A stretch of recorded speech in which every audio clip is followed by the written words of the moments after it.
Matinding hamon ang hinarap ng mga triathletes sa Ironman 70.3 Lapu-Lapu, Cebu matapos salubungin ng malalakas na alon, agos at hangin ang mahigit 1,000 kalahok sa kabuuan ng karera.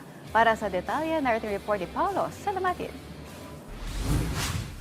Hindi naging karaniwan ang takbo ng Ironman 70.3 Lapu-Lapu, Cebu matapos maapektuhan ng habagat ang swim at bike courses ng kompetisyon. Mahigit 1,400 triathletes mula sa 48 bansa ang nakarehistro para sa karera, ngunit tinatayang nasa 10% sa kanila ang hindi nakatapos. Naging pinakamalaking hamon ng 1.9 km swim sa Hilutungan Channel dahil sa malalakas na alon at agos nito. Dahil dito, nagdesisyon ng race organizers na paikliin sa 1 kilometro ang swim course para sa age group athletes bilang pag-iingat sa kaligtasan ng mga kalahok. Sa kabila nito, kinailangan pa rin rumisponde ng mga rescue personnel at jet skis sa ilang triathletes na hindi na kayang ipagpatuloy ang swim.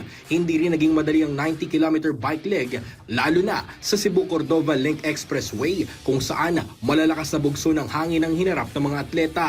Ayon sa organizers, 2 lamang ang naiulat na bike-related accidents at parehong minor injuries lang ang natamo ng mga atleta. Sa kabila ng matinding kondisyon, matagumpay pa rin natapos ang karera kung saan isa sa pinakamalaking palakpakan ang natanggap ng final finisher na si Japanese triathlete Kiko Hashikawa. Ayon naman kay Ironman Philippines General Manager Princess Galura, ang ganitong uri ng hamon ang bahagi mismo ng kahulugan ng isang Ironman race. Inihambing din ni Galura ang 2026 edition sa 2016 Ironman 70.3 Lapu-Lapu, Cebu kung saan humigit kumulang 300 triathletes ang hindi nakatapos dahil din sa malalakas na agos sa swim course. Ngunit sa kabila ng mas matinding kondisyon ngayon, itinuturing ng organizers na mas maayos ang race management at mas napanatili ang kaligtasan ng mga kalahok.